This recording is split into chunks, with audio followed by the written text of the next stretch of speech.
إن الحمد لله نحمده ونستعينه ونستغفره ونؤمن به ونتوكل عليه ونعوذ بالله من شرور أنفسنا ومن سيئات أعمالنا من يهده الله فلا مضل له ومن يضلله فلا هادي له ونشهد أن لا إله إلا الله وحده لا شريك له ونشهد أن سيدنا وسندنا وحبيبنا ومولانا محمدا عبده ورسوله أما بعد فأعوذ بالله من الشيطان الرجيم بسم الله الرحمن الرحيم قل هل يستوي الذين يعلمون والذين لا يعلمون وقال النبي صلى الله عليه وسلم من يرد الله به خيرا يفقهه في الدين أو كما قال عليه الصلاة والسلام سبحانك لا علم لنا إلا ما علمتنا إنك أنت العليم الحكيم رب اشرح لي صدري ويسر لي أمري واحلل عقدة من لساني يفقه قولي إن الله وملائكته يصلون على النبي يا أيها الذين آمنوا صلوا عليه وسلموا تسليما সকলে মহব্বতের সাথে দুরূদ শরীফ পড়ি আল্লাহুম্মা সাল্লি আলা মুহাম্মাদিন ওয়া আলা আলি মুহাম্মাদ কামা সাল্লাইতা আলা ইব্রাহিম ওয়া আলা আলি ইব্রাহিম ইন্নাকা হামিদুম মাজিদ اللهم بارك على محمد وعلى آل محمد كما باركت على إبراهيم وعلى آل إبراهيم اللهم صل على محمد وعلى آل محمد كما صليت على إبراهيم وعلى آل إبراهيم إنك حميد مجيد اللهم بارك على محمد وعلى آل محمد كما باركت على إبراهيم وعلى آل إبراهيم إنك حميد مجيد رب صل وسلم دائما أبدا على حبيبك خير خلق كلهم بلغ العلا بكماله كشف الدجى بجماله حسنت جميع خصاله صلوا عليه وآله بلغ العلا بكماله كشف الدجى بجماله حسنت جميع خصاله صلوا عليه وآله আলহামদুলিল্লাহ আল্লাহ তাআলার দরবারে লাখ কোটি শুকরিয়া যে আল্লাহ রাব্বুল আলামিন আমাদেরকে জুমাদুল উখরার 27 তারিখ পবিত্র জুমার দিনে আল্লাহ রাব্বুল আলামিনের হুকুম পালন করার জন্য আমরা আগ থেকে প্রস্তুতি গ্রহণ করে মসজিদে আসার বলার শোনার তৌফিক আল্লাহ তাআলা দান করেছেন, এজন্য শুকরিয়া আদায় করতেছি আলহামদুলিল্লাহ। আমরা শুনেছি যে গত রাতে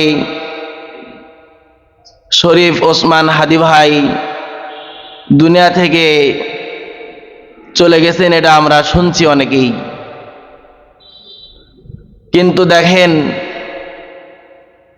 দীর্ঘ 1 বছরের বেশি হয়ে গেল স্বৈরাচার আমাদের দেশ থেকে চলে গেল, কিন্তু তাদের কাজ কাম এখনো অব্যাহত রয়েছে। কথা বলেন ঠিক কিনা? এদেশে এখনো মানুষ গুলির আঘাতে দুনিয়া থেকে চলে যাচ্ছে। এজন্য এদেশের মানুষ আজকে অনেক ভারাক্রান্ত অন্তর নিয়ে আছে। রাষ্ট্রীয়ভাবে আজকে সারা বাংলাদেশে মসজিদগুলোতে তার জন্য দোয়া হবে। আগামীকাল শরীফ ওসমান হাদি ভাইয়ের জন্য শোক দিবস রাষ্ট্রীয়ভাবে হবে, সরকারি বেসরকারি প্রতিটা জায়গায়। কারণ উনি একজন বলিষ্ঠ কণ্ঠের অধিকারী ছিলেন, হক কথা বলতেন, সত্যের উপর উনি প্রতিষ্ঠিত ছিলেন। স্বৈরাচার জালেমদের টার্গেট হলো এমন যারা বলবে করবে তাদেরকে তারা টার্গেট বানিয়ে দুনিয়া থেকে বিদায় দেওয়ার ষড়যন্ত্র করতেছে। এজন্য আমরা একটু সজাগ হয়ে যাই যে স্বৈরাচার চলে গেলে কি হবে। তাদের কার্যক্রম এখনো প্রতিটা জায়গায় বিস্তার লাভ করতেছে। এজন্য আমাদের সজাগ হওয়া দরকার, যেন কোনোভাবেই যেন আমাদের আক্রমণ করতে না পারে। এবং আমরা দোয়া করি আল্লাহ তাআলা ভাইকে যেন শহীদি মর্যাদা দান করে জান্নাতের উচ্চ মাকাম দান করেন, আমিন। পরিবার একটি সন্তান রেখে চলে গেল, সন্তান স্ত্রী পিতামাতাদের রেখে এভাবে চলে গেল স্বৈরাচার। তোমরা মনে রেখো, তোমাদেরও একদিন এভাবে সন্তান হারা হবা। কথা বলেন ঠিক কিনা? তোমরাও একদিন, আজকে যেমন শরীফ ওসমান হাদি ভাইকে তোমরা তার স্ত্রীকে বিধবা করছো, তোমরাও তৈরি থাকো, তোমরাও একদিন তোমাদের স্ত্রীদেরকে তোমরা বিধবা করবা। এজন্য আমরা শরীফ ওসমান হাদি ভাইয়ের জন্য দোয়া করি। পরিবারস্থ যারা বেঁচে আছে আল্লাহ তাআলা যেন তাদের ধৈর্য ধারণ করার তৌফিক দান করেন, আল্লাহুম্মা আমিন। আজকে আলোচনার বিষয় রেখেছি সেটা হলো এই ইলমে দ্বীনের গুরুত্ব ফজিলাত সম্পর্কে। যেহেতু বছর শেষ, জানুয়ারি 1 তারিখ থেকে আবার নতুন বছর শুরু হবে, এজন্য আজকের আলোচনার বিষয় হলো ইলমে দ্বীনের গুরুত্ব ফজিলাত সম্পর্কে। আবার অন্যদিকে জুমাদুল উখরার মাস শেষ, আজকে 27 তারিখ। রাসূল আরবি সাল্লাল্লাহু আলাইহি ওয়াসাল্লাম রজব মাস শুরু হলে একটি দোয়া পড়তেন, আল্লাহুম্মা বারিক লানা ফি রজব ওয়া শাবান ওয়া বাল্লিগনা রমাদান। হে আল্লাহ, এই রজব এবং শাবানের বরকত দাও আমাদেরকে, এবং আমাদের হায়াত রমজান পর্যন্ত পৌঁছায় দাও। রাসূল আরবি সাল্লাল্লাহু আলাইহি ওয়াসাল্লাম এই দোয়া আমাদের শিক্ষা দিয়েছেন। এদিকে আমাদের লক্ষ্য রেখে রজবের 1 তারিখ থেকে এই দোয়া বেশি বেশি পড়তে হবে। রমজানের প্রস্তুতি এখন থেকে নিতে হবে।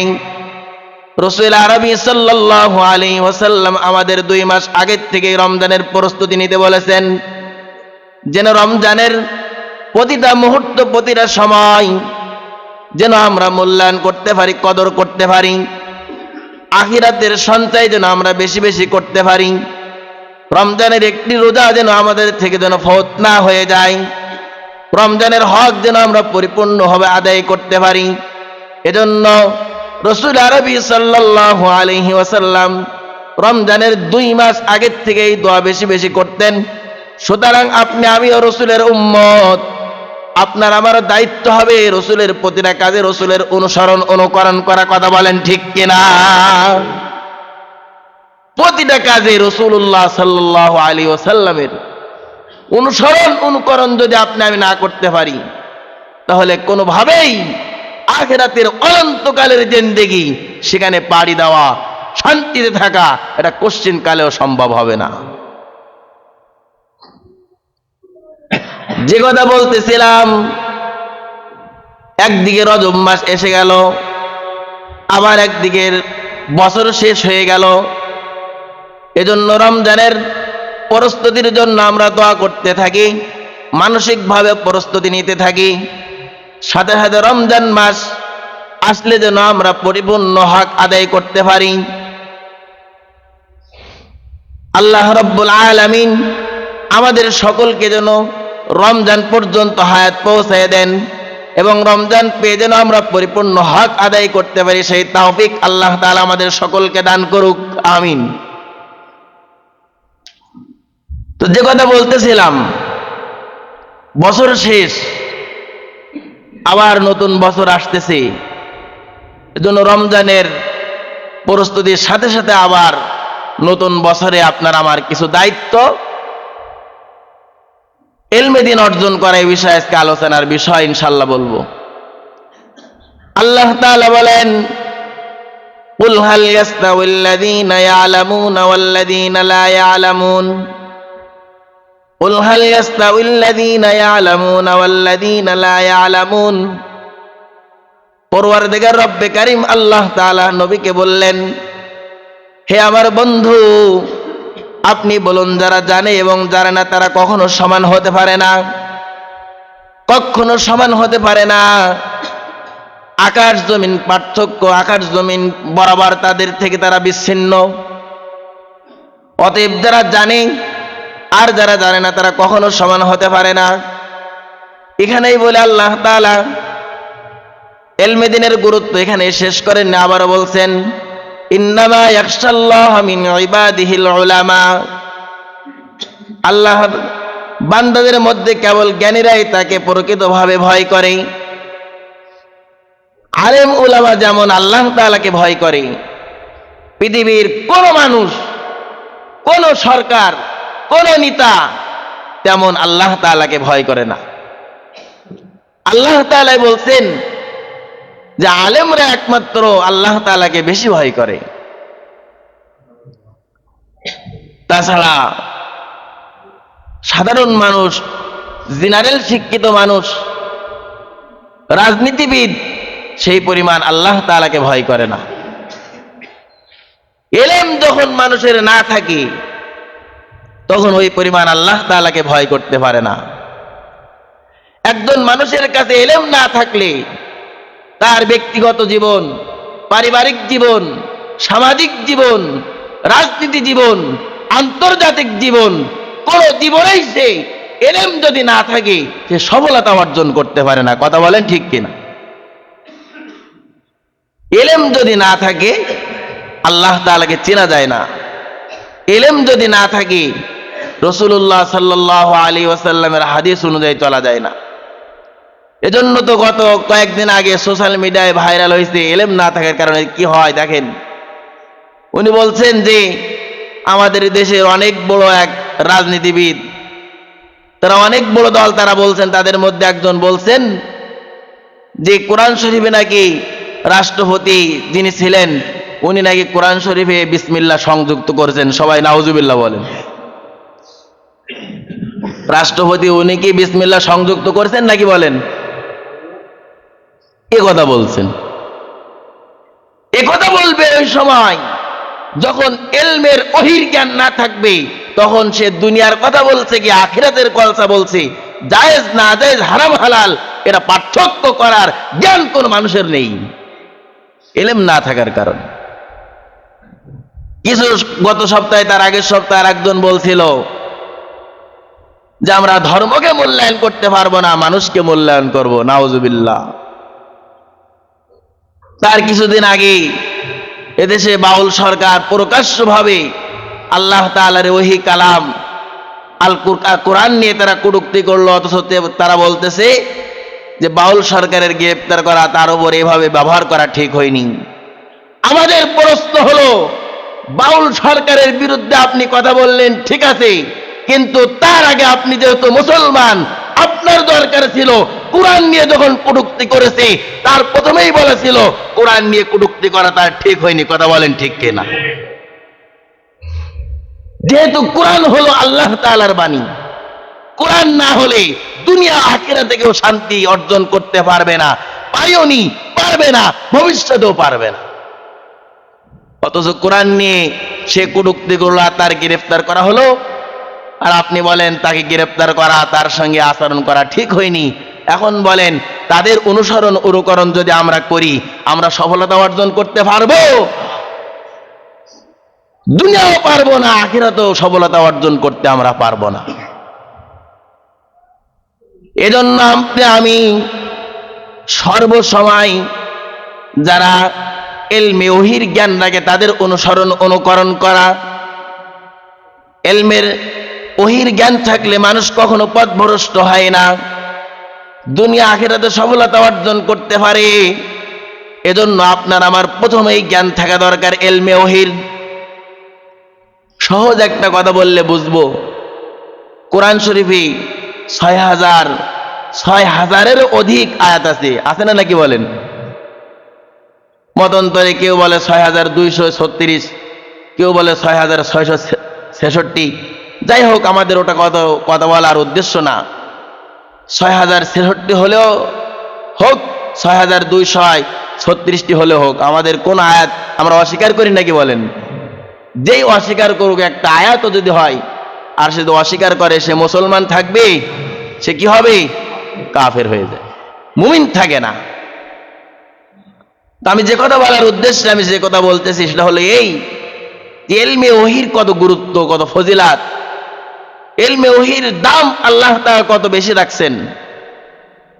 রাসূল আরবি সাল্লাল্লাহু আলাইহি ওয়াসাল্লামের কাছে যখন ওহী আসছিল, তখন এই আয়াত অবতীর্ণ হয়েছিল, ইকরা বিসমি রাব্বিকাল্লাযী খলাক, খলাকাল ইনসানা মিন আলাক, ইকরা ওয়া রাব্বুকাল আকরাম আল্লাযী আল্লামা বিল কলম, ইকরা ওয়া রাব্বুকাল আকরাম আল্লাযী আল্লামা বিল কলম।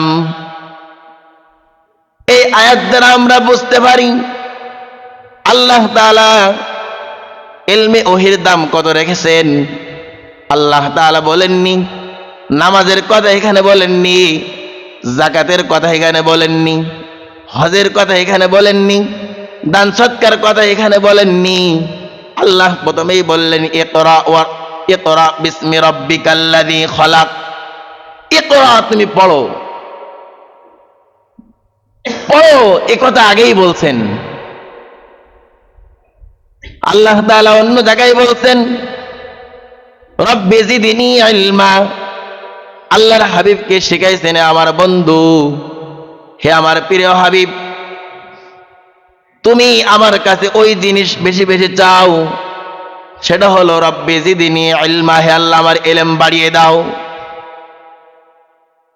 ইলমের জন্য আল্লাহ তাআলার কাছে দোয়া করার কথা প্রিয় হাবিবকে বললেন, ইলম বাড়ানোর জন্য দোয়া করার কথা বললেন।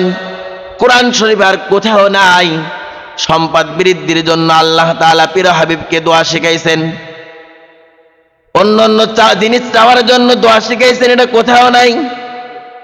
একমাত্র রব্বি জিদনি ইলমা, এই দোয়া শিখাইছেন, হে আমার প্রভু, হে আমার পালন করতে, আমার মালিক, আমাকে বেশি বেশি ইলম বাড়িয়ে দাও। এই দোয়া আল্লাহ তাআলা প্রিয় হাবিবকে শিখাইছেন। আর সেটাই হলো ইলমে ওহী। এই ইলমে ওহী ছাড়া আর কোনো ইলম হতে পারে না। ইলমে ওহী না থেকে আপনি দুনিয়ার জ্ঞান সব অর্জন করেন, প্রকৃত আল্লাহ তাআলাকে চেনা যাবে না। ইলমে ওহী ছাড়া যদি আপনি দুনিয়ার সব জ্ঞান অর্জন করেন, কোনো ইবাদত ভালোভাবে করা যাবে না। এজন্য আনিসুর রহমান আশরাফি হুজুর, আল্লামা আনিসুর রহমান আশরাফি হুজুর বলছেন, আজকে মানুষকে জিজ্ঞাসা করলে বলে আমার বয়স বেশি হয়ে গেছে, এখন আর এই কাজ করা সম্ভব হবে না। ওনার প্রশ্ন হলো, ঠিক আছে আপনার বয়স বেশি হয়েছে, ঠিক আছে আপনার আত্মীয় স্বজনের বাড়িতে বেড়ানোতে আপনার অসুবিধা হয় না, আপনার জমি করাইতে কোনো অসুবিধা হয় না, আপনার বাড়ি মেহমান আসলে তাদের খেদমত করতে কোনো অসুবিধা হয় না, আপনার প্রতিটা কাজ কিন্তু ঠিক থাকে, আপনি কথা তখন বলেন না আমার বয়স বেশি হয়েছে আমি আর করতে পারবো না। এজন্য বাপ বয়স বেশি হয়েছে বলে আল্লাহ তাআলার দরবারে পার হওয়া যাবে না। আবু বকর রাদিয়াল্লাহু তাআলা আনহু, ওমর রাদিয়াল্লাহু তাআলা আনহু, এভাবে যত সাহাবায়ে কেরাম ওনাদের বয়স কিন্তু 40-এর উপর হয়ে গেছিল, 45 হয়ে গেছিল, 50, 55, 60 হয়ে গেছিল। ওনারা কিন্তু ওই বয়সেও কিন্তু ইলম অর্জন করেছিল। বর্তমান সময় আপনার আমার কাছে জিজ্ঞাসা করা হয়, আপনি বাবা আপনি কি ইলম জানেন, আপনি কি সূরাগুলো জানেন, আপনি কি নামাজের হুকুম আহকামগুলো জানেন, আপনি কি ইলম না ইলম অনুযায়ী আপনি কি চলতে পারেন?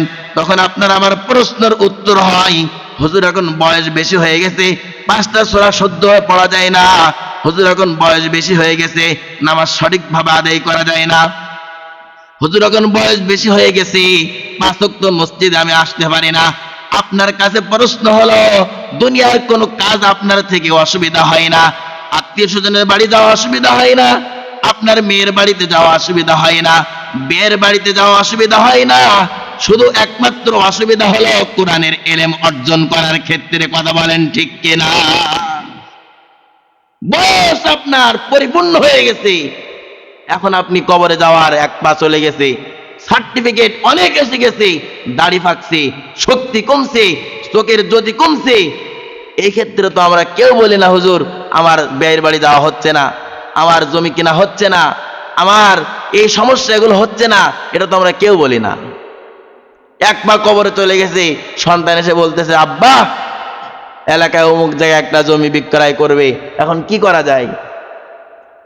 আব্বা তখন বলে ঠিক আছে আমার কাছে কিছু টাকা আছে, আর কিছু না থাকলে ঋণ দায়িত্ব করে হলেও একটা জমিটা ভালো ওটা কিনা হোক, এটা আমরা বলি কিনা বলেন? কিন্তু যদি বলা হয় যে একটু বসেন, দিনে আলোচনা করা হবে, কোরআন হাদিসের কথা বলা হবে, দুনিয়া আখিরাত সফলতার কথা বলা হবে, তখন আপনার আমার হাজার অজুহাত নামে। কথা বলেন ঠিক কিনা? এজন্য কাল কিয়ামতের ময়দানে কোনোভাবেই কিন্তু পার হওয়া যাবে না, কোনোভাবে পার হওয়া যাবে না। বয়স বাড়ার কারণে যদি আপনার আমার কোরআন থেকে যদি ইলমে ওহী শিক্ষার ক্ষেত্রে যদি প্রতিবন্ধক হয়, কথা ঠিক আছে, সাথে সাথে আপনার দুনিয়াবী ক্ষেত্রে প্রতিটা কাজ কিন্তু প্রতিবন্ধক হওয়ার দরকার ছিল। কথা বলেন ঠিক কিনা? কিন্তু আমরা দুনিয়ার ক্ষেত্রে কত কাজ আমরা বাধা আছি, কথা বলেন না কেন? আর আখিরাতের ক্ষেত্রে, দিন কায়েমের ক্ষেত্রে যদি বলা হয় যে আগামীকাল কোরআন হাদিসকে কটূক্তি করার কারণে সাতক্ষীরা বিশাল মিছিল হবে, তখন এক শ্রেণীর লোক কবে যে আমি না গেলে হবে, আমার এই কাজ সেই কাজ। অথচ যদি বলা হতো যে অমুক জায়গায় 1 বিঘা করে জমি দেওয়া হবে, তখন কি আর কেউ কাজ দেখাতো? কথা বলেন। এখানেই পরীক্ষা হবে যে আপনি ইসলাম কায়েমের ক্ষেত্রে কতটুকু আপনার অগ্রাধিকার, আর দুনিয়া কায়েমে ভালোবাসার ক্ষেত্রে আপনার কতটুকু অগ্রাধিকার। আমি এক আলেম থেকে শুনছিলাম, উনি বলতেছিলেন ঈসা আলাইহিস সালামের জামানায় ঈসা আলাইহিস সালাম এক জনপদের উপর দিকে যাচ্ছিলেন, তো দেখলেন ওই জনপদে কেউ বেঁচে নেই, মানুষ, জিন, গাছপালা, তরুলতা কিছুই জীবিত নেই। ঈসা আলাইহিস সালাম বললেন কারণটা কি? এমনটা তো হয় না, জিনরা তো বাঁচতে পারে, সবাই একবারে মারা যাবে এমনটা তো হয় না। ঈসা আলাইহিস সালাম একটা কারামতি কি ছিল? কথা বলেন। ঈসা আলাইহিস সালাম একটা কারামতি ছিল, জীবিত মানুষকে মৃত মানুষকে কি করা, এটা কারামতি ছিল ঈসা আলাইহিস সালামের। ঈসা আলাইহিস সালাম এক কবরের পাশে গিয়ে কথা বলছেন, কুম বিইজনিল্লাহ, কবরের মধ্যে কে আছো ওঠো। তাকে জিজ্ঞাসা করছে যে জনপদবাসী সবাইকে মেরে দেওয়া হলো, কারণটা কি? উনি তখন বললেন যে 2 কারণে এই জনপদবাসীকে আল্লাহ তাআলা ধ্বংস করছেন। তার মধ্যে 1 নম্বর কারণ হলো যে যারা আল্লাহ তাআলার নাফরমানি করে, এই জাতি তাদের অনুকরণ করত। যারা আল্লাহ তাআলার নাফরমানি করে এই জাতি কি করত?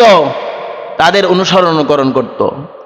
এখানেই আমার প্রশ্ন, আজকে উলামায়ে কেরাম বাদ দিয়ে যারা ইসলাম বিরোধী, ইসলামের ধার ধারে না, তাদের যদি আমরা অনুসরণ করি, আমাদের জন্য গজবের জন্য প্রস্তুতি গ্রহণ করা দরকার। কথা বলেন ঠিক কিনা?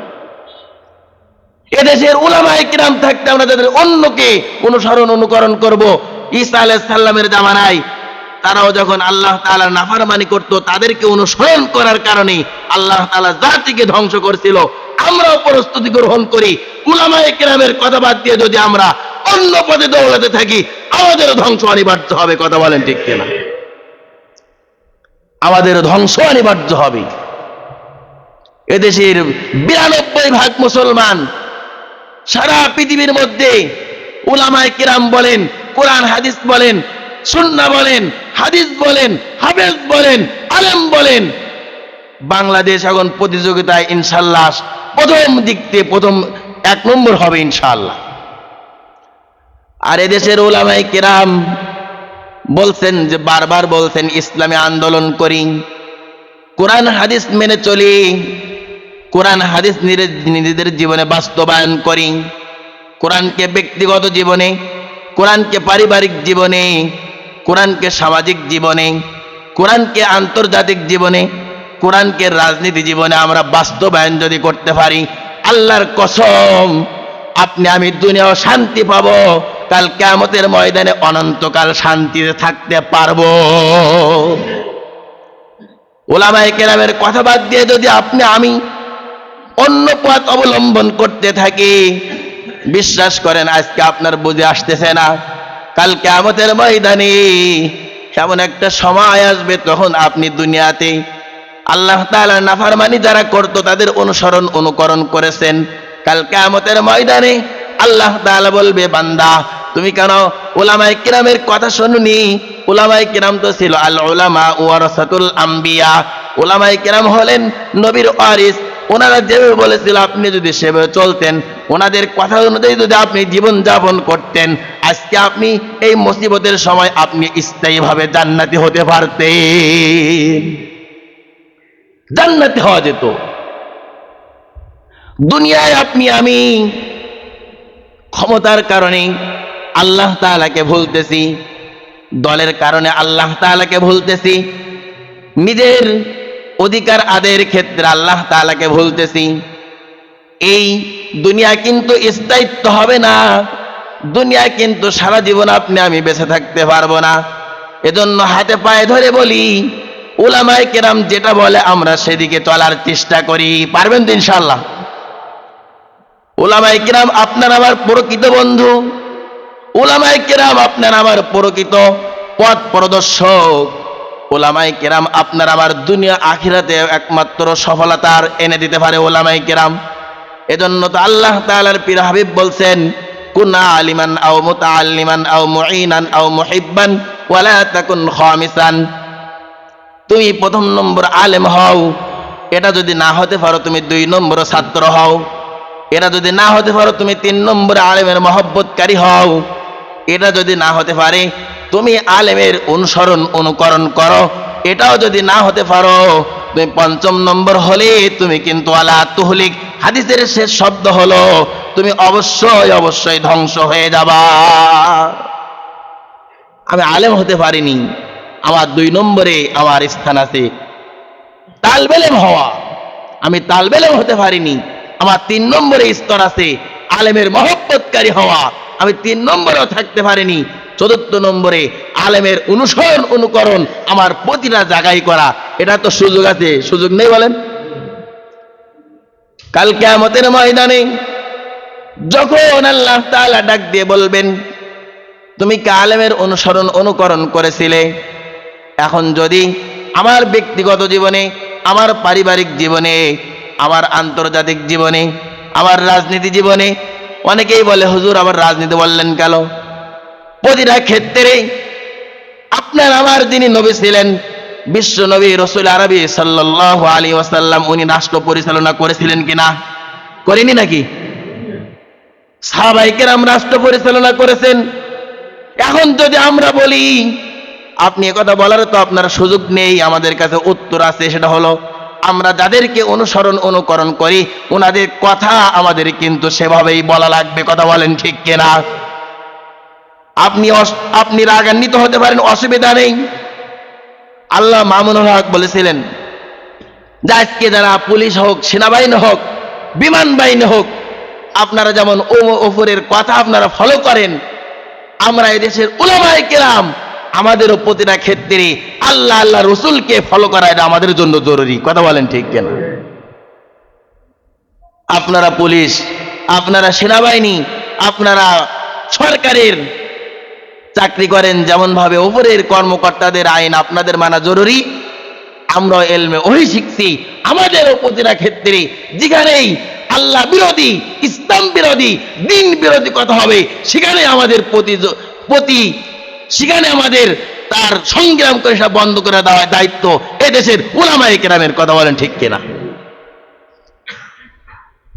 এখন যদি উলামায়ে কেরাম এখানে আল্লাহ তাআলার নাফরমানি হয়, এখানে আল্লাহ রসুল সাল্লাল্লাহু আলাইহি সাল্লামের নিয়ে কটূক্তি করা হয়, এখানে ইসলাম বিরোধী কথা বলা হয়, এর যদি আমরা প্রতিবাদ না করি, কাল কিয়ামতের ময়দানে আমাকেও আপনাদের মতো ধরবে আল্লাহ তাআলা। এজন্য আপনি আমি দামি কেন? অন্য আয়াতে আল্লাহ তাআলা বলছেন, ওয়ালতাকুম মিনকুম উম্মাতুন ইয়াদউনা ইলাল খায়রি তা'মুরুনা বিল মা'রুফি ওয়া তানহাউনা আনিল মুনকার। সৎ কাজের আদেশ করা, অসৎ কাজের নিষেধ করা, এর মধ্যে প্রতিটা ক্ষেত্রে চলে আসে। ব্যক্তিগত জীবন, পারিবারিক জীবন, আন্তর্জাতিক জীবন, রাজনীতি জীবন, সব ক্ষেত্রে সৎ কাজ আর অসৎ কাজ আছে। যদি আপনি সৎ পথে চলেন আলহামদুলিল্লাহ, আর যদি আপনি অসৎ পথে চলেন উলামায়ে কিরাম আপনার অবশ্যই অবশ্যই বা দিবে। তাই চাকরি থাক আর যাক। কথা বলেন ঠিক কিনা? রিজিক দেওয়ার মালিক কি আপনারা নাকি? আল্লাহ তাআলা আমার রিজিক দেওয়ার মালিক। আমরা প্রতিটা মানুষের রিজিক দিচ্ছেন আল্লাহ তাআলা। একবার আলেম বলতেছিলেন যে মানুষ যেমন রিজিকের জন্য আগামীকাল কি খাবে এটা সংগ্রহ করে, পৃথিবীর কোন মাখলুক আগামীকাল কি খাবে এটা সংগ্রহ করে না। কোন মাখলুক করে না, হাতি করে না, তিমি মাছ করে না, পশু পাখি আগামীকাল কি খাবে কেউ এটা সংগ্রহ করে না, করে রাখে না, শুধুমাত্র মানুষ ছাড়া। আমাদের বিশ্বাস প্রকৃত হয়, বিশ্বাস হয় না যে আল্লাহ তাআলা খাওয়াবে নাকি। অবশ্যই অবশ্যই খাওয়াবে। আপনি সঠিক পথে থেকে যতটুকু অর্জন করবেন আল্লাহ তাআলা আপনাকে না খাওয়ায়ে রাখবে না। যে কথা বলতেছিলাম যে ইলমে ওহী না থাকলে মানুষ ওই যে দুটো কারণে তাদেরকে ধ্বংস করলো। প্রথম নম্বর, তারা আল্লাহ তাআলা নাফরমানি যারা করত তাদেরকে অনুসরণ অনুকরণ করত। দুই নম্বর হলো তাদের অন্তরের মধ্যে দুনিয়ার ভালোবাসা বেশি ছিল, দুনিয়ার ভালোবাসা বেশি ছিল।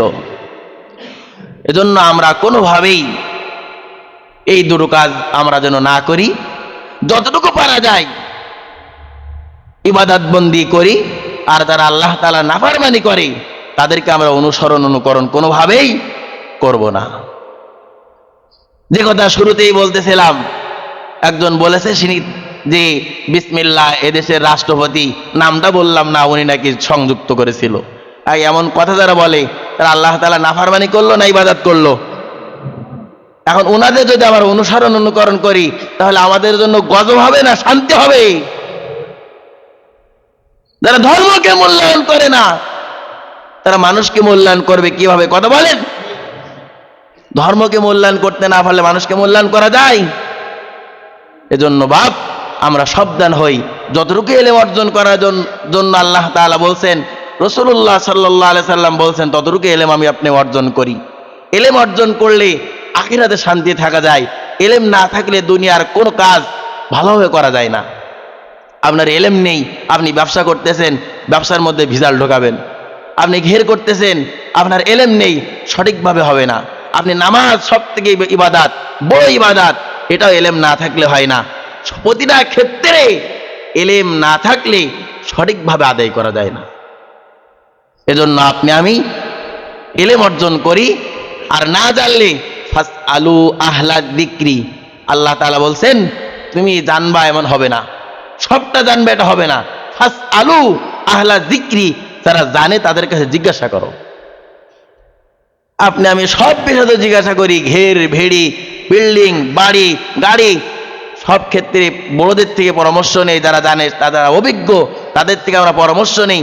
অথচ আখিরাতের ক্ষেত্রে, কোরআন হাদিসের ক্ষেত্রে আমরা কোনোদিন শুনিনি, লজ্জা লাগে। দুনিয়ার ক্ষেত্রে তো আপনার লজ্জা লাগে না, আখিরাতের ক্ষেত্রে লজ্জা লাগলে তো আপনার ক্ষতি ছাড়া লাভ হবে না।